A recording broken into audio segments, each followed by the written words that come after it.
Olá pessoal, eu sou o professor Eric Martins e trago hoje para vocês a resolução das questões de Química da prova de reaplicação do Enem de 2021. Para quem não sabe, a prova de reaplicação é uma espécie de segunda aplicação do Enem, né? Ela é realizada depois da primeira. No caso dessa aqui, ó, ela foi realizada no dia 16 de janeiro de 2022. Lembrando que a primeira e principal aplicação ocorreu em novembro de 2021, né? 2021. E, bem, a prova de reaplicação ela é feita para aqueles, né, que por motivos referentes à organização da prova não puderam fazer no dia correto. Sei lá, por exemplo, pode ter faltado luz na escola onde a pessoa ia fazer a prova, né? Então aí a culpa não é de quem foi realizar, a culpa é da organização. Ela também é aplicada para aqueles que estão passando por situação de restrição de liberdade, e no caso específico dessa prova aqui, ela também foi aplicada para aqueles que tiveram problema com isenção da taxa de pagamento, depois de todo um problema na justiça que aconteceu em relação à prova de 2020, certo? Como essa reaplicação é feita por um número bem menor de pessoas, ela acaba ficando meio esquecida, muita gente acaba nem tomando conhecimento em relação a essa prova, mas é uma prova que utiliza o mesmo banco de dados da prova tradicional, tá? Então, para quem quer se habituar a conhecer os estilos da questão do Enem, tem que olhar tanto a prova que foi aplicada normalmente quanto a prova de reaplicação. Elas funcionam, né? E são trabalhadas da mesma forma. Bem, no caso específico dessa prova aqui, eu trouxe 22 questões relacionadas à química. Lembrando que o Enem é difícil você separar exatamente qual que é a matéria da questão. Tem bastante questões aqui que diria que ela está mais voltada para biologia, mas tem coisas relacionadas à química. Então, por isso que eu trouxe aqui, ó, 22 questões, tá? Quase metade aí da prova de ciências da natureza. E em relação às questões, eu considerei essa prova com um grau de dificuldade um pouco menor do que a prova que foi aplicada em novembro, certo? Mas aí você pensa, né? Será então que quem fez a reaplicação levou uma vantagem por ter feito uma prova um pouco mais fácil? E no caso do Enem, isso acaba não funcionando porque o Enem ele tem uma normalização da nota, né? A nota ela não é calculada simplesmente se você acertou ou errou, mas ela leva em conta também a média de acerto das pessoas, o grau de dificuldade das questões. Então, teoricamente, mesmo que a prova tenha sido mais fácil, é feito todos um cálculo aí para que você tenha um desempenho parecido, independente do grau de dificuldade da prova, beleza? Dito isso, foi uma prova com características bem tradicionais. Tinha questões naquele estilo do Enem que você precisa interpretar muito bem o texto e aplicar seu conhecimento numa situação nova que ele te trouxe, mas isso não foi predominante na prova, tá? O que acabou predominando mesmo foi aqueles conhecimentos tradicionais, padrão de química, né? De você saber o conteúdo ou não, saber fazer um cálculo estequiométrico ou não, tá? Então, digamos que aquele padrão que normalmente vem dos vestibulares foi o padrão adotado nessa prova do Enem. Então, bora começar a fazer. Questão 92, a prova amarela, uma questão aí que mistura conhecimentos de biologia e química, fala sobre um agricultor que decide guardar seus alimentos utilizando embalagem a vácuo, né, para que seus vegetais durem mais. Ele até explica aqui pra gente, né, esse procedimento impede a proliferação dos principais micro-organismos que participam da decomposição dos alimentos, prolongando o período de consumo dos vegetais, ou seja, vai durar mais. E ele quer saber o motivo, né? Por que esse tipo de embalagem impede a proliferação de micro-organismos? Então vamos dar uma olhada aqui e discutir as alternativas para saber por quê. A primeira opção fala que retém água. E pessoal, essa questão de água e conservação de alimento é algo muito importante. Afinal, a vida depende de água, inclusive os micro-organismos que decompõem o alimento. Tá? Se eles não tiverem acesso à água, eles não vão conseguir se proliferar e o alimento vai durar mais, certo? Entretanto, você guardar a vácuo, você não vai reter água. Na verdade, você até ajuda um pouco, porque quando você tira o ar próximo do alimento, você inclusive tira a umidade. Então, você não vai ter a umidade que ajudaria aí os micro-organismos a se proliferarem. Entretanto, a água que está dentro do alimento continua lá, né? E os micro-organismos podem utilizá-la para se proliferar. Ou seja, guardar a vácuo não vai reter água. Até ajuda um pouco, mas não é o principal motivo dos alimentos durarem mais, certo? Controla o pH, na alternativa B? Bem, mudança de pH envolve reação química. Você simplesmente tirar o ar que está em contato com o alimento não provoca nenhum tipo de reação química, não provoca nenhuma alteração no pH. Então, também não é a alternativa B. C. Evita a perda de nutrientes. Esse caso que eu não consigo nem imaginar, né, como que esse procedimento faria o alimento perder nutrientes. Acho que essa alternativa aqui não faz muito sentido. D. Mantenha a temperatura constante. O alimento ele vai continuar em contato com a embalagem, que vai continuar em contato com o ambiente externo e eles vão continuar trocando calor entre si por condução. Tá? Então, a temperatura não vai ficar constante, a temperatura vai mudar conforme a temperatura do ambiente. Então, também não é a opção D. E, por fim, nós temos a alternativa E, que diz que impede o contato com o oxigênio. Bem, tem que ser essa a alternativa correta, né? Afinal, foi a única que sobrou. Mas o que acontece, pessoal? O oxigênio do ar, o gás oxigênio, é uma substância extremamente reativa. Ela reage com facilidade com vários materiais, inclusive com alimentos, tá? E as reações envolvendo o oxigênio do ar, nós costumamos chamar de reações de oxidação. Alimentos são substâncias que se oxidam com facilidade, que reagem com facilidade com o oxigênio do ar, tá? Se você guarda vácuo, né, você tira o ar que estava em contato com o alimento, ou seja, ele não vai estar em contato com essa substância extremamente reativa e, consequentemente, você vai evitar essas reações de oxidação, levando, então, a melhor resposta na alternativa E, certo? Questão 93 é uma questão que fala sobre uma propaganda de uma rede de hotel, que fala que milhões de toneladas de detergentes são lançados na natureza para lavagem de toalhas, utilizado uma única vez, e ele diz que num projeto para reduzir os impactos ambientais, eu vou até destacar isso aqui, ó, isso aqui vai ser importante na hora da gente procurar as alternativas, tá? Da lavagem das toalhas, além de incentivar a sua reutilização, que é a mensagem principal da propaganda, né? Para você não ficar... É desnecessário você usar a toalha uma vez e já colocá-la para lavar. Dá para você utilizar mais algumas vezes. Ele diz para a gente que a rede implementou melhorias no processo de lavagem e substituição dos surfactantes sintéticos por biosurfactantes. E a pergunta vai ser justamente qual que é a vantagem do uso de biosurfactantes. Para quem não se lembra, surfactantes é um grupo de substâncias químicas que normalmente tem uma parte polar e uma parte apolar e é utilizado como produtos de limpeza, né? Sabão, detergente. Afinal, a parte polar interage com a água, a parte apolar interage com a maioria das sujeiras, por assim dizer. E o que é o tal do biosurfactante, né? Afinal, a gente está trocando o surfactante por biosurfactante. O prefixo bio, ele significa vida, né? Vem de biologia, de estudo da vida, tá? Só que, quando você coloca o prefixo bio, ele vai depender também do contexto para a gente entender o que significa. E no contexto que a gente traz aqui, a gente está falando do impacto ambiental de algo que a gente está descartando na natureza. Bem, e o principal impacto de algo que a gente descarta na natureza é justamente saber o que vai acontecer após ser descartado, né? Muitos materiais eles são descartados e vão perdurar na natureza por milhões e milhões de anos.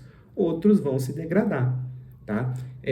E no caso, existe também as substâncias que a gente chama de biodegradáveis, que são degradadas por ação de micro-organismos, de seres vivos que vão consumi-la e vão fazer com que ela não perdure por anos e anos na natureza. Tá? Então, nesse caso aqui, biosurfactantes, esse prefixo bio vem de biodegradável, né? Ele, ao contrário dos surfactantes normais que iam durar anos e anos aí na natureza, os micro-organismos vão consumir os biosurfactantes, certo? Então, da alternativa que melhor fala sobre isso, nós temos a alternativa E, né? Que diz que a principal vantagem é reduzir a contaminação ambiental por resíduo de limpeza. Questão 99, uma questão de cálculo de mol. É uma questão que fala para nós, né, sobre um dos perigos de se consumir sal em excesso, que é a hipertensão arterial, e depois ele vai comparar a diferença entre o sal rosa e o sal tradicional, o sal normal. Essa comparação vem aqui, ó, ele fala que a cada 1 grama desse sal, no caso rosa, contém cerca de 230 miligramas de sódio, contra os cerca de 400 miligramas de sódio encontrado na mesma quantidade de um sal de cozinha tradicional. Estima-se que no Brasil a dose diária de consumo de sal de cozinha seja de 12 gramas e a dose máxima recomendada é de menos de 5 gramas por dia. Considere a massa molar do sódio igual a 23 gramas por mol, uma informação que a gente vai usar lá no fim do exercício. Ele pergunta para nós, ó, considerando-se a dose estimada de consumo de sal de cozinha. Eu estou destacando isso aqui porque ele fala, ó, estima-se que no Brasil a dose diária de consumo de sal de cozinha seja 12 gramas. Então, a gente vai usar essa informação. Depois ele fala, a dose máxima recomendada é de menos de 5 gramas. O exercício ele não faz pergunta em relação à dose recomendada. Então, essa informação aqui, para esse exercício, acaba sendo uma informação inútil, a gente não vai utilizar, tá? Então, é importante ficar muito atento ao texto aí, ó, para buscar as informações corretas. Depois ele pergunta para nós, em 30 dias, um indivíduo que substituir o sal de cozinha tradicional pelo sal rosa promove uma redução na quantidade de sódio ingerida em mols, né? Então, a gente vai fazer a conta, lembrando que ele quer essa conta para 30 dias. A gente faz a conta para um dia, depois a gente multiplica por 30, né? Então, ó, a gente sabe que a cada 1 grama do sal rosa, a gente vai ter 230 miligramas de sódio. Só que um dia consome-se 12 gramas do sal, né? Então, a gente vai pegar esses 230 e vai multiplicar por 12. Vamos fazer a conta aqui, né? 12 vezes 230 miligramas. E a gente vai chegar no valor de 2.760 miligramas de sódio consumido por dia se utilizar o sal rosa. Agora, se a gente utilizar o sal normal, a cada 1 grama, a gente vai consumir 400 miligramas de sódio. Lembrando que a gente consome 12, né? Então, a gente vai fazer os 12 gramas vezes os 400 miligramas e a gente vai chegar no valor de 4.800 miligramas de sódio por dia utilizando o sal normal. A gente quer a diferença, né, entre o sal normal e o sal rosa. Então, a gente vai fazer aqui, ó, 4.800 menos 2.760 e a gente chega, então, no valor de 2.040 miligramas a menos de sódio consumido, né, se a gente utilizar o sal rosa. Para facilitar um pouquinho a nossa vida, ó, eu já vou dividir aqui por 1.000 e já vou converter para gramas, tá? Então, dividindo por 1.000, a gente tem um valor de 2,04 gramas de sódio a menos consumido em um dia. A gente tem que lembrar que o exercício ele quer para 30 dias. Então, multiplicando por 30, a gente chega ao valor de 61,2 gramas de sódio consumido a menos durante 30 dias. O exercício ele não quer saber quantos gramas de sódio foi consumido a menos. Ele quer saber quantos mols. E aí, para a gente saber quantos mols, a gente vai fazer uma regra de 3 que relaciona massa com mol, utilizando essa informação aqui, ó, a massa molar do sódio, que é de 23 gramas por mol. Essa informação, ela diz pra gente que a cada 23 gramas de sódio, nós temos 1 mol. Nesses 30 dias, a gente consumiu 61,2 gramas a menos de sódio. Ou seja, quantos mols a menos a gente consumiu? E aí, bastaria, então, a gente fazer essa conta, né? Que nós teríamos aqui 23 vezes x e 61,2 vezes 1. E para finalizar, né, passa o 23 que está multiplicando, passa dividindo, e nós chegamos ao valor de 2,66 mols, certo? Olhando as alternativas, 2,66, a melhor alternativa é a alternativa aproximada, né, B, 2,7. Bem, questão 6 é uma questão que fala para nós sobre biodiesel, né, um biocombustível fabricado a partir de óleo vegetal. Ele comenta, né, que existe uma competição com a indústria alimentícia, que poderia ser reduzido, né? Você poderia usar o óleo ou para fazer alimentos, né, para fazer fritura, ou para fabricar biodiesel, e essa concorrência poderia ser resolvida se a gente conseguisse utilizar o óleo após a fritura para fabricar biodiesel, o que seria maravilhoso, né? Só que isso tem um porém, tá? O próprio exercício destaca aqui para gente. O seu uso no processo tradicional é dificultado por conta da acidez de Bronsted, desenvolvida durante o processo de degradação do óleo. Processo esse, ó, que está mostrado nesse esquema aqui, ó. Após a fritura, o óleo ele começa a se degradar em diversos subprodutos, que inclusive vão ser mostrados aqui, ó, nas alternativas, tá? Lembrando que esse R aqui representa um grupamento alquila qualquer, uma combinação de carbonos e hidrogênios qualquer, beleza? E quem que é responsável por essa dificuldade? A dificuldade ela é causada pela acidez de Bronsted. Ácido de Bronsted-Lowry são substâncias que têm tendência de perder H+. E na química orgânica, afinal nós estamos falando de substâncias orgânicas aqui nas alternativas, quem tem tendência de perder H+, vai ser principalmente a função ácido carboxílico, né? Para quem não se lembra, ácido carboxílico é isso aqui, ó. É uma C-O-OH no mesmo carbono. Ou fenol. Fenol, que seria OH ligado a benzeno, tá? Então, nós temos um benzeno ligado ao H, seria fenol. Se vocês prestarem atenção, nós não temos fenol em nenhuma das alternativas, e a única alternativa que de fato apresenta um ácido carboxílico para a gente é a alternativa A, certo? Então, o culpado é a opção A. Questão 101, uma questão bem legal assim, em termos de ideia, né?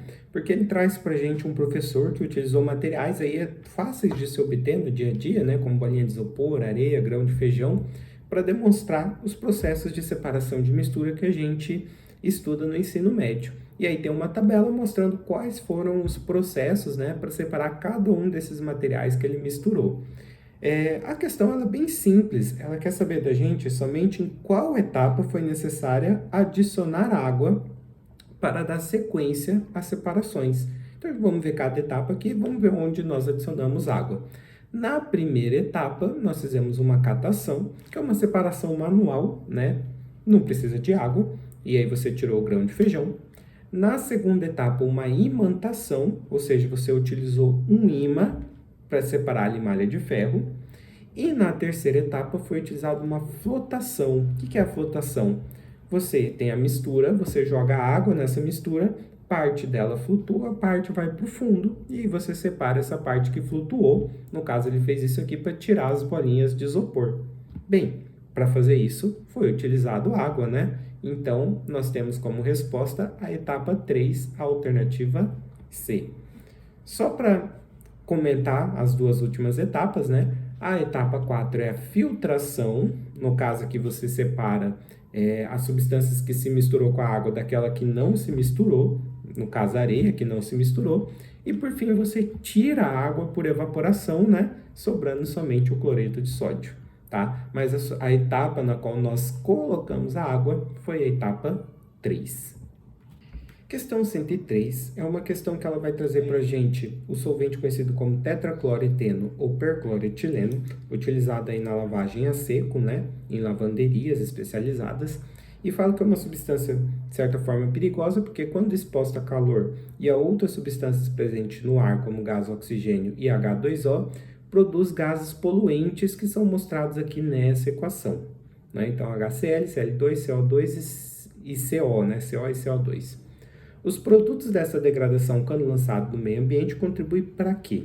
Vamos dar uma olhada, pessoal. O HCl, ele é um ácido, né? Ele vai ser lançado na forma gasosa, ele é um ácido, tá? O Cl2 é uma substância tóxica, faz mal, pode matar, dependendo da quantidade aqui, você pode matar pela presença de Cl2 no ambiente. O CO é outra substância também bastante tóxica, que também pode matar. E o CO2... ele é um poluente atmosférico e contribui principalmente para o efeito estufa. Lembrando também, pessoal, que o CO2 ele é um óxido ácido, né? Ele em contato com a água, ele formaria ácido carbônico, certo? Bem, discutimos aqui os 4 substâncias formadas. Na alternativa A, ele diz que um dos problemas contribuiria para a elevação do pH do sólido. Lembrando que elevação do pH seria tornar mais básico, sendo que a gente discutiu que temos 2 substâncias com características ácidas, né? O HCl e o CO2. Não elevaria o pH, diminuiria o pH, certo? Formação da chuva ácida, legal, né? 2 substâncias aqui, ó, que a gente discutiu com características ácidas, ajudaria a formar a chuva ácida. No item C, eutrofização de mananciais, não, tá? Eutrofização é um processo que acontece quando você joga muito nutriente na água e acaba favorecendo aí a proliferação de algas que futuramente vai acabar causando vários prejuízos ambientais àquela água, aquele manancial, tá? Bem, a eutrofização é causada pelo excesso de nutrientes e nenhuma dessas substâncias aqui é considerado um nutriente para ser vivo, certo? Elevação dos níveis de ozônio na atmosfera. Isso aqui é algo que costuma acontecer quando você emite óxidos de nitrogênio, tá? Óxidos de nitrogênio costuma produzir ozônio na atmosfera. Não temos nenhum óxido de nitrogênio. E ele fala sobre a formação de óxido de enxofre na atmosfera. Não temos nenhum óxido de enxofre, né? Os óxidos de enxofre, eles normalmente são liberados quando você queima combustíveis ou substâncias que tenham enxofre na sua composição, que não é o caso aqui. Então, ficamos, de fato, com a alternativa B. Questão 105, uma questão bem legal, mais voltada para biologia do que para química, tá? Fala sobre os alunos de um curso de biologia, né, que foram fazer a análise de um lago e encontraram algumas características que são descritas nesses 5 itens aqui. E ele quer saber o que está acontecendo com esse lago. Para fazer essa questão, pessoal, eu vou fazer ela meio que o contrário. Eu, a partir da resposta, vou comentar a questão, tá? A resposta é a alternativa C, eutrofização. Até comentei um pouquinho sobre esse processo no exercício anterior. Eutrofização é um processo causado quando você joga excessos de nutriente num determinado manancial, num determinado curso d'água, tá? Isso aqui a gente pode detectar, por exemplo, aqui no item 3, ó, esgoto doméstico lançado no lago. O esgoto ele tem muita urina, tem muitas fezes que são ricos em nutrientes. E qual que é o problema de você lançar muitos nutrientes num curso d'água?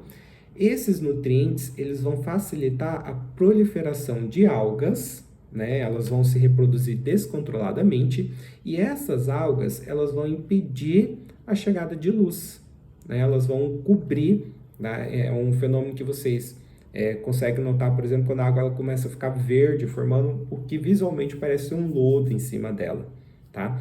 Esse lodo, ele impede a entrada de luz. E aí os organismos que fazem fotossíntese, que vivem abaixo da água, sem a luz, não conseguem fazer fotossíntese, eles vão morrer. Eles são as bases da cadeia alimentar, né? Então, por exemplo, os peixes que se alimentam desses seres fotossintetizantes não vão ter mais comida, também vão morrer, tá? E aí os peixes e os organismos fotossintetizantes morreram, vão sofrer decomposição. Então a gente percebe aqui, ó, com intensa decomposição da matéria orgânica. Essa decomposição, por exemplo, que vai gerar as bolhas que estão emergindo do fundo do lago, tá? E uma característica importante descrita aqui, ó, diz que o lago é isolado do oceano por um extenso cordão arenoso. Ou seja, esses nutrientes que estão sendo lançados no lago, eles não vão ficar concentrados ali, né? Eles não vão se espalhar porque esse lago é meio que isolado do oceano, ok? Então, a resposta é a alternativa C, uma questão bem legal. Só para a gente comentar aqui, ó, na alternativa A ele fala sobre autodepuração, que seria um processo no qual um curso d'água ele se recupera naturalmente dos poluentes que estão sendo lançados nele. Olhando essas características, definitivamente esse sistema não está se recuperando, né? Tá?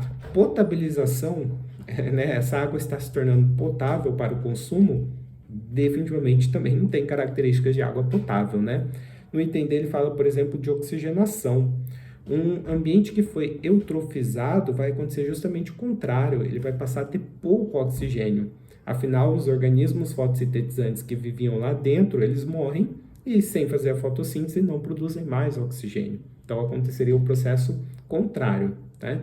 E a salinização, né, você aumentar a concentração de sais, não são essas características que estão sendo descritas aqui, certo? Uma questão bem legal aqui. Questão 109, uma questão bem interessante. Diz pra gente que em certas anemias hemolíticas estão presentes no sangue circulante algumas hemácias esféricas, esferócitos, que se rompem mais facilmente, vamos destacar isso aqui que vai ser importante, tá? Que as hemácias normais em soluções hipotônicas. Bem, vamos tentar entender o que acontece aqui. Nós teríamos, então, a hemácia, né? Vou desenhar aqui de vermelhinho, e ela vai estar inserido no meio aquoso, tá? E o que significa o meio hipotônico? Significa que o meio, a região aquosa, tem uma concentração menor do que o que a gente está comparando, no caso, a hemácia. E aí a osmose, ela funciona como? Você vai passar o líquido do meio menos concentrado para o meio mais concentrado, ou seja, vai entrar líquido dentro da hemácia. E por isso que a hemácia vai se romper, né? Ela vai recebendo líquido até que uma hora ela não aguenta mais e se rompe. E no caso dos esferócitos, eles rompem mais facilmente que as hemácias normais, tá? Isso vai ser uma informação útil aqui pra gente. Aí ele fala que essa fragilidade é proporcional ao número de esferócitos presentes. Faz sentido, né? Em um laboratório, foi realizada a determinação da fragilidade osmótica de 5 amostras distintas. Os resultados obtidos estão representados na tabela em percentual de hemólise. Hemólise é o rompimento da hemácia. O que acontece? Ó? Nesse primeiro caso aqui, ele me dá a concentração de NaCl em porcentagem em proporcionalidade de 1.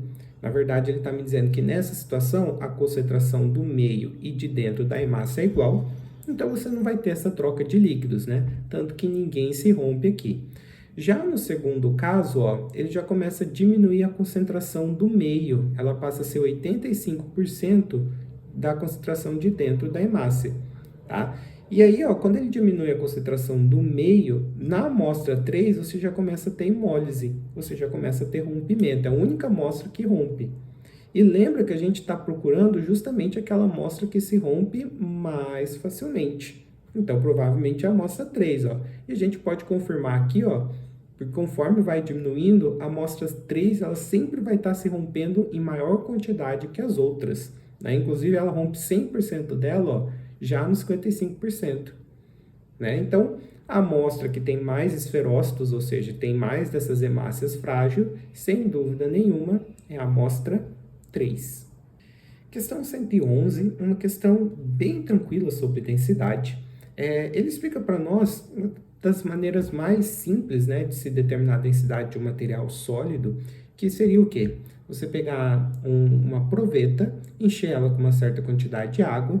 Aqui uma coisa importante da gente observar é que ele encheu com 35 ml de água, né? Se você prestar atenção, o volume de água está exatamente aqui entre o 30 e o 40, tá? Você pesa o objeto ao qual você quer determinar a densidade. No caso, ele pesou a amostra, tá? Chegou no valor de 27,8 gramas. E depois joga essa amostra na água e vê quanto que o volume subiu, ó. No caso aqui subiu de 35 para 45, né? Que também está exatamente no meio, entre o 40 e o 50, tá? E aí com isso a gente sabe o volume da amostra, né? O volume da amostra é de 10 ml, porque subiu de 35 para 45. E ele pergunta para nós qual que é a densidade em gramas por ml. Bem simples, né? Densidade é uma relação entre a massa do objeto e o seu volume. Nós não iremos precisar fazer nenhuma conversão de unidade, afinal, ele já forneceu para nós a massa em gramas, né? 27,8. E o volume que subiu aqui, ó, também já está em ml, né? 10, tá? Então, a gente faz essa conta de divisão e a gente chega no valor, então, de 2,78 gramas por ml. Resposta alternativa E. Questão 113, uma questão que a gente pode dizer que é uma química descritiva, que seria você saber qual é a aplicação e os usos de determinadas substâncias, né? Então ele fala para a gente, um produto obtido industrialmente da eletrólise da solução aquosa de cloreto de sódio tem sido amplamente empregado na indústria. Então, quem já estudou bem eletrólise, normalmente quando se estuda eletrólise, estuda-se bastante a eletrólise aquosa de cloreto de sódio. E aí, quem sabe, na eletrólise aquosa de cloreto de sódio, a gente produz gás hidrogênio, gás cloro e acaba sobrando no meio, né, os cátions Na+, e OH-. Então, ó, se você gosta de eletrólise, aí você sabia que as suas opções vai estar aqui, tá? Mas mesmo que você não soubesse os produtos dessa eletrólise, pela descrição aqui, você consegue determinar qual que vai ser a substância formada. Ele fala que é amplamente empregado na indústria, por exemplo, na fabricação de papéis, tecidos, sabões, né? Então é uma substância aí com ampla aplicação industrial. Depois ele fala pra gente, normalmente esse produto é utilizado na desobstrução de encanamento. Opa, isso aqui já é uma informação muito útil. O que a gente usa normalmente para desentupir encanamentos? Soda cáustica. E o que é a soda cáustica? Hidróxido de sódio, né? NaOH, tá? Encanamentos e sumidouros, pois é capaz de reagir com gordura. Na química orgânica a gente estuda que existe uma reação, né, entre óleos e gorduras, os triésteres, né, que formam esse óleo e gordura, com base, com no caso NaOH ou outras bases também. No entanto, sua manipulação exige cuidados, pois é altamente corrosivo, tá? A soda cáustica, o hidróxido de sódio é altamente corrosivo, em contato com a pele pode provocar vermelhidão, irritação, queimaduras. E além disso, se o frasco do produto for abandonado aberto por um longo período de tempo, ele pode absorver CO2, convertendo-se em um sal. Então, para quem não entendeu o que ele está falando aqui, ó, existe uma reação entre o hidróxido de sódio e o CO2 que formaria como produto o bicarbonato de sódio, tá? Então, ele deu várias características aqui do hidróxido de sódio. Era importante você conhecer pelo menos alguma delas. A principal aqui, ó, desobstrução de encanamento, você tem que automaticamente pensar em soda cáustica e hidróxido de sódio, tá? Mas houveram várias pistas aí para a gente chegar na resposta D. Questão 114 é uma questão que começa falando sobre o ácido sulfúrico, mas a parte que interessa para a gente é a parte que fala aqui, ó, que foi gerada uma grande quantidade de resíduo ácido, né, a partir do ácido sulfúrico, e que precisa ser neutralizado para a gente poder descartar, né? E aí o técnico quer saber qual dessas substâncias aqui nós poderíamos usar para neutralizar esse ácido, tá? Esse resíduo ácido. Então vamos dar uma olhada nas opções. Começando aqui com o óxido de cálcio. O óxido de cálcio, pessoal, que é um óxido básico, é uma substância que em contato com a água formaria o hidróxido de cálcio.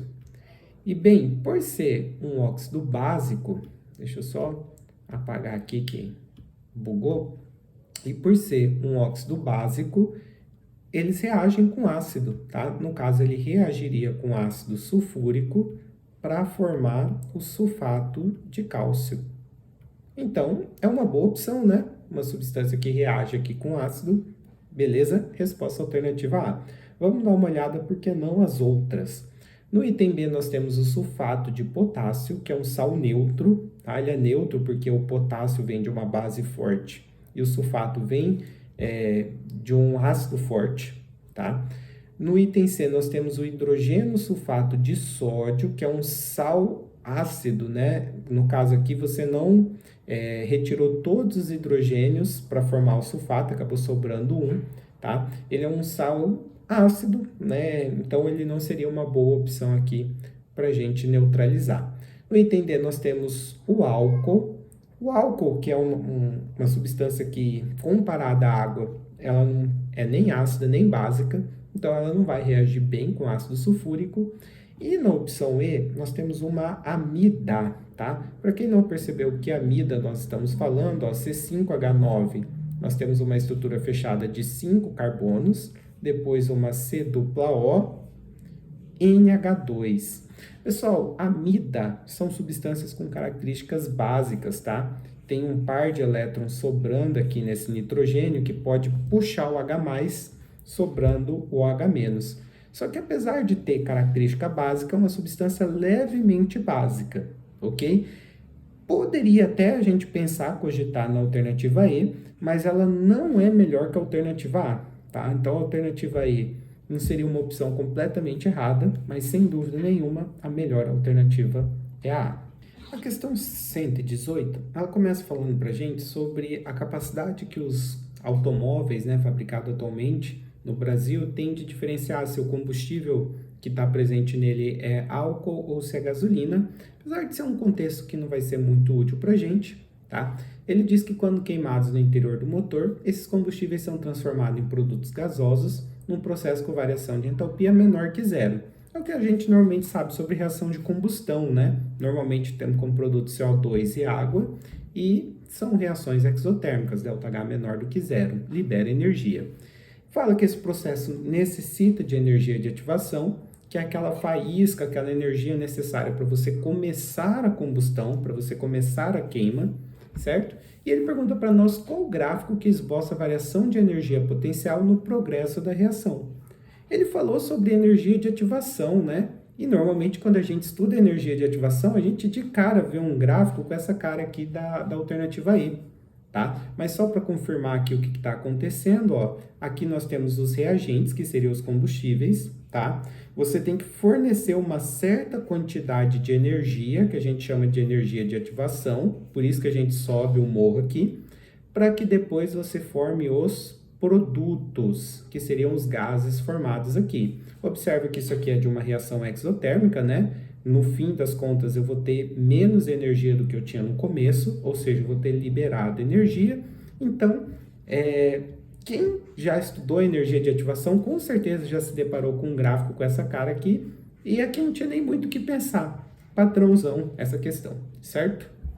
Questão 119, uma questão sobre radioatividade, bem simples, tá? Ele explica um pouquinho sobre o que é reação ionizante, mas indo direto ao ponto, ele quer saber, dentre as opções trazidas na tabela, né, de radiações, qual delas tem o menor poder de penetração, né? Ou seja, qual dessas radiações tem menor capacidade de passar obstáculos, de atravessar obstáculos, inclusive nossa pele, né? E bem, quem que vai ter menor poder de penetração? Aquela radiação que foi formada por uma partícula maior. Afinal, quanto maior a partícula, maior vai ser a dificuldade dela de atravessar obstáculos. E a melhor maneira da gente identificar é observando a massa, né? Tá? Então, aqui nós temos as massas em unidades de massa atômica. O maior valor é o da radiação alfa. Aqui no caso do elétron, é 1 dividido por 2.000, que é um valor bem pequeno, né? E 4 é o maior de todos os valores, ou seja, a radiação com menor poder de penetração, radiação alfa. Questão 123, uma questão aí que aborda um tema que eu considero bastante complexo, apesar que vocês vão ver que a gente vai fazer uma resolução bem simples da questão, mas é um tema que, se a gente se aprofundar, ele é bem avançado, tá? E ele vai comparar para nós a solubilidade entre dois compostos iônicos, o carbonato de cálcio e o cloreto de sódio. Falando então que o primeiro, né, que é o principal constituinte do mármore, é praticamente insolúvel em água, enquanto o sal de cozinha, o cloreto de sódio, é muito solúvel. Para ajudar a gente, ele vai dar algumas explicações. A solubilidade de qualquer sal é resultado do balanço entre a energia de rede, que seria a energia necessária para separar completamente os íons do sólido cristalino, e a energia envolvida na hidratação dos íons dispersos em solução. Traduzindo, quando a gente vai dissolver, por exemplo, um composto iônico, vamos começar aqui com NaCl. Ele é uma substância sólida, né? Forma cristais, ou seja, você vai ter vários cátions Na+, e ânions Cl- grudados um no outro, e quando você joga ele em água, você vai separar o cátion, né? No caso Na+ aquoso, do ânion. Então, para separar o cátion do ânion, a gente tem a tal da energia de rede. E outro fator que a gente teria que levar em conta são as moléculas de água que vão ficar ao redor desses íons que estão no estado aquoso, né? Então, aí seria a energia envolvida na hidratação dos íons. beleza? Então tem que levar esses dois fatores, a energia para separar e a energia que a água vai liberar, né, quando ela envolver os ânions separados. Em relação à energia de rede, então a gente vai usar o primeiro fator aqui, que é o da pergunta. A menor solubilidade do primeiro composto é explicado pelo fato de... Bem, eu fiz aqui o NaCl, mas o primeiro composto é o carbonato de cálcio, tá? Se ele fosse se dissolver, ia acontecer um fenômeno semelhante. A gente ia separar os íons, né? No caso, o cálcio, ele forma um cátion com carga 2+, enquanto o carbonato é um ânion de carga 2-, tá? E aí, o que acontece? A diferença entre os sais que a gente está discutindo aqui é que o sal de baixo ele tem uma carga maior que o sal de cima, né? Aqui, esses íons eles são combinados com a atração de 2+ com 2-, que é uma atração maior que a de 1+ e 1- nos íons de cima. Então, como a atração é maior, é mais difícil separar. Consequentemente, a energia de rede do carbonato de cálcio vai ser maior que a do cloreto de sódio. Então, uma possível explicação é realmente o fato deles terem uma maior atração entre seus íons. É a melhor alternativa que se encaixa dentro das informações que foram fornecidas pelo texto. Beleza? Questão 124, uma questão bem legal, a gente tem que prestar bastante atenção no texto dela, porque ele fala que uma transformação química que acontece durante o cozimento de verduras e vegetais, quando o meio está ácido, vamos destacar isso aqui, é conhecido como feofitinização, na qual a molécula de clorofila, da cor verde, se transforma em feofitina, da cor amarela. Beleza? Observe que isso só vai acontecer em meio ácido. E ele fala que foi realizado experimento para demonstrar essa reação e a consequente mudança de cor, na qual os reagentes indicados foram aquecidos por 20 minutos. Primeira experiência, a folha de couve e 150 ml de água. Beleza? Segundo experimento, além da couve e da água, um pouco de suco de limão. E no último experimento, além da couve e da água, 1 grama de bicarbonato de sódio. E ele quer saber quais vão ser as cores, né, após feitas as experiências. O primeiro meio é só a couve e a água. A gente vai considerar, então, que não teve nada que alterasse o pH do meio. A gente vai considerar um meio neutro. E lembrando que essa mudança de cor, ela só acontece no meio ácido.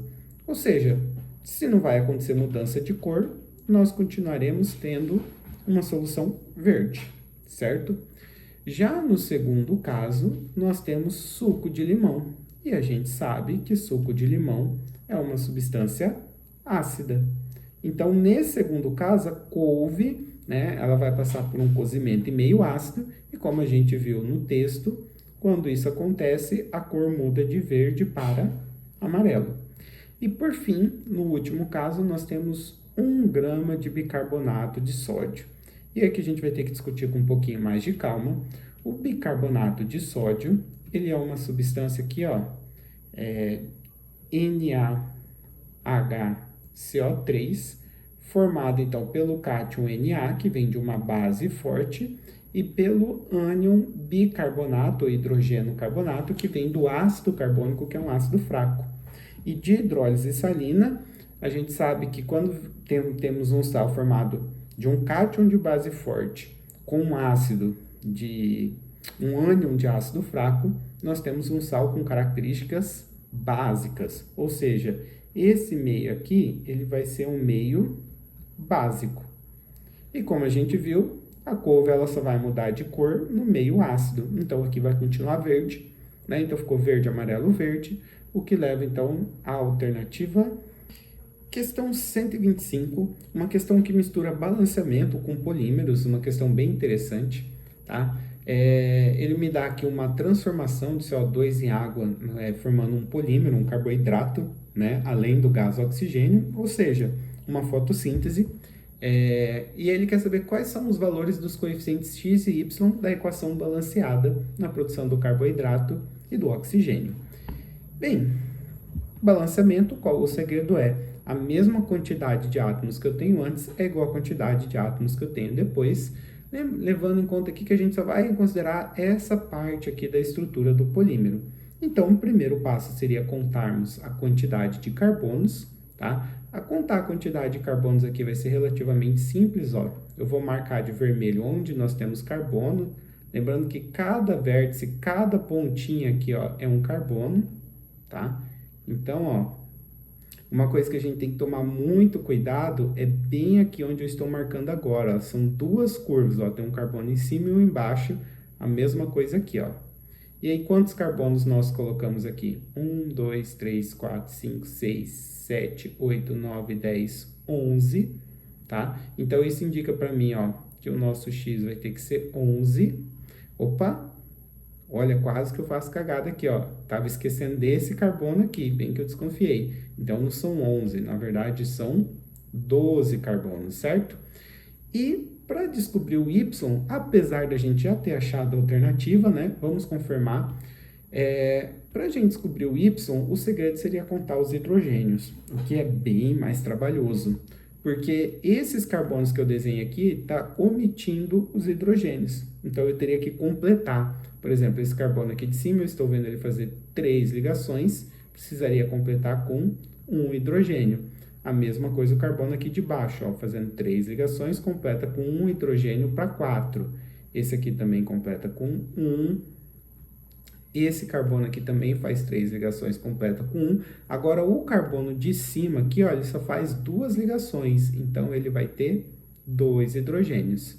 Esse aqui faz 3, completa com 1, com 1. Esse aqui completa com 2. O de cima com 1, né? E todos os outros aqui fazem 3 ligações e completaríamos com 1 hidrogênio. E a gente tem que contar os hidrogênios e tem que contar com muita calma para não deixar passar nenhum, ó. Inclusive os hidrogênios que estão com oxigênio. Então, eu vou até riscar aqui para não perder a conta, ó. 1, 2, 3, 4, 5, 6, né? São 2 aqui. 7, 8, 9, 10, 11, 12, 13, 14, 15, 16, 17, 18, 19 e 20, né? Ó, marquei todos os hidrogênios, tem 20 hidrogênios aqui. Aqui não tem nenhum, né?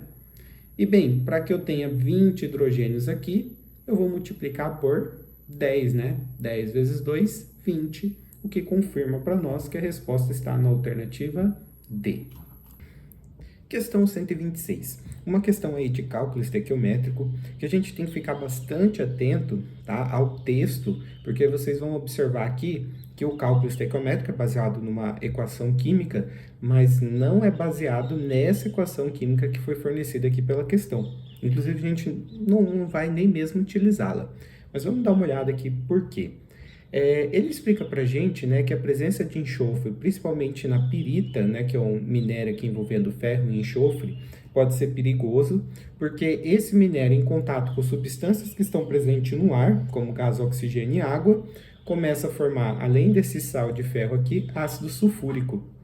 E aí aqui vem a parte que interessa para nós da questão. Ele diz para a gente que em situações críticas, na qual a concentração de ácido sulfúrico atinge 9,8 gramas por litro, o pH atinge valores menores do que 1. Uma forma de reduzir o impacto da drenagem ácida de Minas é tratá-la com calcário. Então, observa que ele me deu uma opção aqui para a gente retirar o ácido sulfúrico formado, né? E essa opção usando calcário, ele não forneceu para a gente a equação. Nós que teremos que determinar qual que é a transformação química. Ele pede para a gente considerar uma amostra comercial de calcário com pureza de 50%, né, que foi disponibilizado para o tratamento. E a pergunta vem aqui embaixo, né? Qual a massa de calcário em gramas necessária para neutralizar 1 litro de drenagem ácida de Minas? E aí ele vai fornecer algumas informações, como, por exemplo, as massas molares, tanto do carbonato de cálcio, né, do calcário, quanto do ácido sulfúrico. Bem, vou apagar aqui essa primeira parte, porque a gente não vai precisar dela para resolver, e para que eu tenha espaço aqui para resolver a questão. Primeira coisa é saber o que acontece quando eu misturo, então, o calcário, né, o carbonato de cálcio, com o ácido sulfúrico. E aqui nós teríamos uma reação de dupla troca, né? O cátion cálcio vai combinar-se com o ânion sulfato para formar o sulfato de cálcio, né? Enquanto o ânion que restou aqui, o carbonato, vai se combinar com os H+ do ácido para formar o ácido carbônico. E aí a gente lembra que o ácido carbônico ele se decompõe em H2O e CO2, tá? Mas eu vou deixar a equação desse jeito mesmo, porque não vai fazer grandes diferenças. Bem, basicamente o que ele quer aqui? Ele quer saber qual é a massa de calcário em gramas necessário para neutralizar 1 litro de drenagem ácida das minas. Lembrando, ó, ele quer neutralizar em 1 litro e a concentração é de 9,8 gramas por litro. 9,8 gramas a cada 1 litro. Ou seja, ele quer reagir 9,8 gramas de ácido sulfúrico. E aqui a gente vai pegar algumas informações, né? Essa equação que eu acabei de escrever, ela já está balanceada, o que significa que eu iria reagir 1 mol de carbonato de cálcio com 1 mol de ácido sulfúrico. E olhando aqui embaixo, a gente sabe quais são as massas molares, né? No caso, 100, tá? 100 gramas por mol para o carbonato de cálcio e 98 gramas por mol para o ácido sulfúrico. E aí ele pergunta para nós qual é a massa de calcário, tá? Necessário para neutralizar 1 litro. Lembrando que 1 litro tem 9,8 gramas de ácido sulfúrico, informação que a gente pegou aqui. Bem, aqui a gente faz uma regra de 3 e uma regra de 3 relativamente simples, porque olha só, de 98 para 9,8 a gente dividiu por 10, né? Então, de 100 para x, basta a gente dividir também por 10, e a gente vai chegar então que o valor de x é igual a 10 gramas. Mas cuidado para não ir marcando alternativa, tá? Quem for apressadinho em marcar a alternativa C vai perder a questão, porque nós temos que lembrar também, né, que o calcário usado ele tem pureza igual a 50%. Então, o que acontece? Eu preciso de 10 gramas de calcário, né? Esses 10 gramas que eu preciso, ele vai corresponder a 50% da minha amostra. Afinal, somente 50% dela é calcário, tá? Então, quanto que eu vou precisar da amostra original? Quanto que vai ser 100%? Não sei. Vou falar que é X.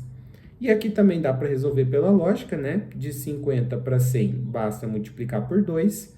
Então, para descobrir o X, basta multiplicar o 10 por 2.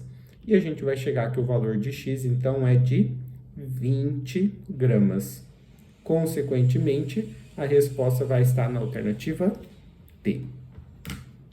Questão 127. A questão 127 ela vai trazer para a gente um texto descrevendo o processo de fabricação do vinho de laranja. A gente já vai ver esse texto com um pouquinho mais de calma, mas vamos ver a pergunta para saber o que nós iremos procurar no texto.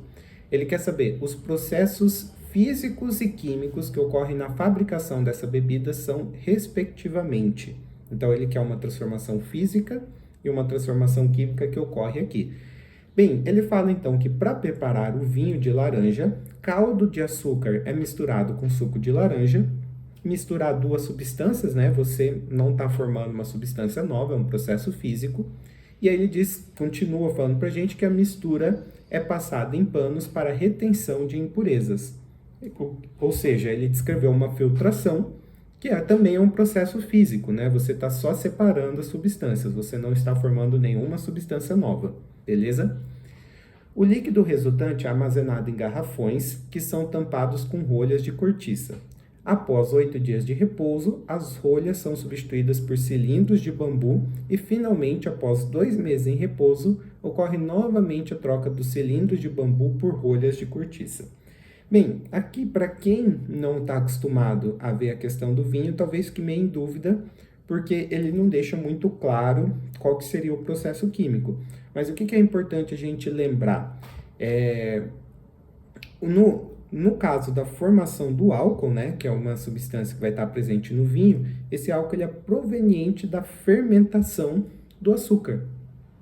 Tá? Então, as bebidas que a gente chama de bebidas fermentadas, né, é um processo que você vai fermentar por micro-organismos o açúcar para transformar ele em álcool. E esse é um processo químico.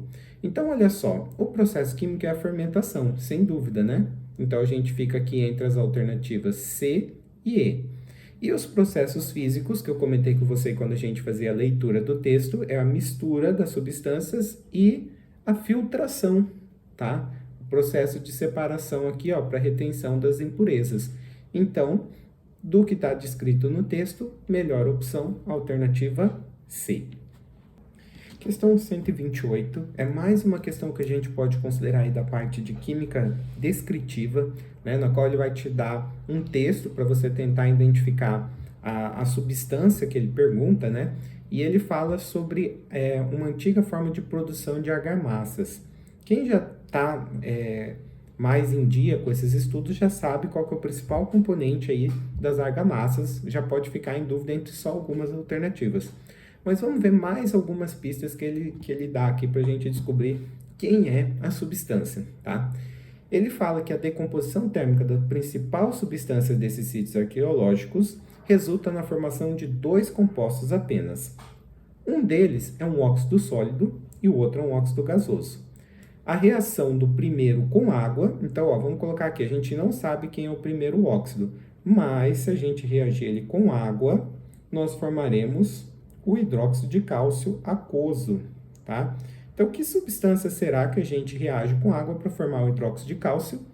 Bem, lembrando que o hidróxido de cálcio é uma base, vai ser um óxido básico que tenha cálcio. Então, é o CaO, tá?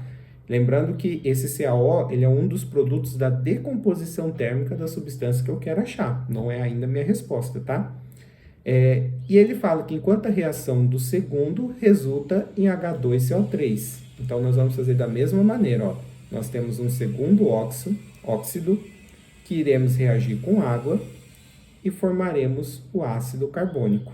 Bem, esse óxido aqui é o CO2, tá? É o óxido que com água dá origem ao ácido carbônico. E, ó, observa que esses dois óxidos que eu achei confere com o texto, né? Ele falou que um deles é um óxido sólido, que é o caso do óxido de cálcio, e o outro é um óxido gasoso, que é o caso do gás carbônico, do dióxido de carbono. Bem, e lembre-se que a decomposição térmica de quem eu estou procurando, né, da principal substância desses sítios arqueológicos, resulta na formação desses dois compostos, ó. Então, eu fazendo a decomposição térmica dele, eu vou ter o óxido de cálcio e o CO2. Meio que se eu juntar isso aqui, ó, eu formo a substância que eu estou procurando, que é o carbonato de cálcio, o CaCO3. Resposta na alternativa C. Lembrando, ó, quem prestou bastante atenção nas aulas de Química Inorgânica, sabe que as argamassas, né, elas são constituídas principalmente por hidróxido de cálcio, proveniente da cal, que você compra no cimento, e essa cal ela é fabricada a partir do calcário, do carbonato de cálcio, que era a substância que eu estava procurando. Fechamos, então. Questão 129 traz para a gente mais uma questão de estequiometria. Então, foi uma prova que cobrou muita estequiometria. Fala, então, de um marceneiro que esqueceu um prego exposto ao ar e à chuva, e ele fala que esse prego, né, ele acabou coberto por uma camada espessa de ferrugem. Lembrando que a gente vai considerar esse óxido de ferro hidratado aqui, ó, como sendo a ferrugem, certo? E no fim da questão, ele quer saber qual a massa de ferrugem produzida ao se oxidar a metade, ou seja, 50% de um prego. Então, a gente vai comparar aqui o ferro, que é o material do prego, com esse óxido de ferro hidratado, que é a ferrugem. E a primeira coisa para a gente fazer um exercício de estequiometria é justamente ver a proporção em mol, né? Cada 2 mols de ferro irá formar 1 mol da ferrugem. Só que o exercício não está trabalhando com mol, o exercício ele quer saber qual é a massa. Então, a gente vai ter que saber, ó, a massa de 2 mols de ferro nada mais é do que 2 vezes 56.